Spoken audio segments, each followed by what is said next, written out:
Just in the last few hours, a judge unsealed the federal indictment against former President Donald Trump. Yeah, we now know he faces 37 felony counts over the mishandling of classified documents. You may remember federal agents recovered more than 100 documents from Trump's Mar-a-Lago resort in August of last year. The former president is accused of breaking 7 different laws, including 31 counts of willful retention of national defense information. It also says the information Trump took with him when he left the White House included information about the defense and weapons capabilities of both the U.S. and foreign countries. The release of this indictment comes just ahead of Trump's trip to Georgia. Yeah, it's a very big one. He's going to be in Columbus tomorrow for the state GOP convention. We're going to have live team coverage for you tonight. And 11 Alive's Brittany Kleinpeter is standing by with how this indictment may impact Fulton County's investigation to the Trump and the 2020 election. But first, we are going to lead things off tonight with 11 Alive's Doug Richards with the latest from Columbus.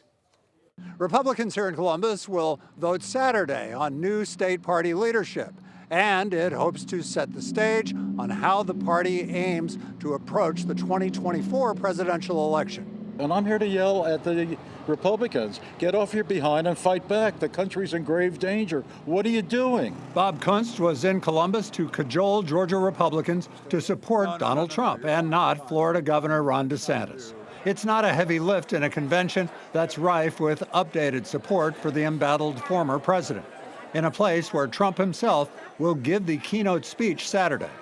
Really, Donald Trump doesn't have anything that I need to hear him say. Former Cobb County Republican Chair Jason Shepard was en route to Columbus, where he plans to staff a booth for DeSantis. Then he expects to exit before Trump speaks. So I think we're seeing a party that is moving to the extreme. Is this a convention of extremists? This is the biggest convention ever. It's got something for everybody. David Schaefer will leave the Republican chairman's spot. Schaefer was a stout Trump backer in 2020 and has been among those targeted in a Fulton County criminal investigation into Trump's effort to overturn that election. Are you sure you want this job? I absolutely want this job. Former State Senator Josh McCoon, also a fan of Trump, is running to replace Schaefer. You can feel the energy in this crowd. I mean, people are really excited about putting the adults back in charge in Washington, D.C., and I'm excited to have a role to play in doing that. Shepard says he thinks Republican unity is still in the party's DNA, even if it's sometimes a little hard to find on the surface. In Columbus, Doug Richards, 11 Alive News.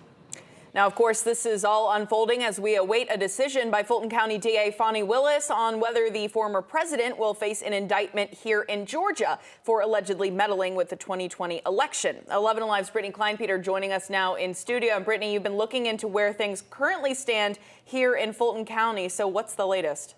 That's right. DA Willis has been investigating the former president for the past 2 years. She wrote a letter last month saying she expects to make a decision by August. Both legal and political experts tell me they believe this latest indictment could put more of a spotlight on proceedings here in Fulton County, but that it's not likely it would impact DA Willis's decision.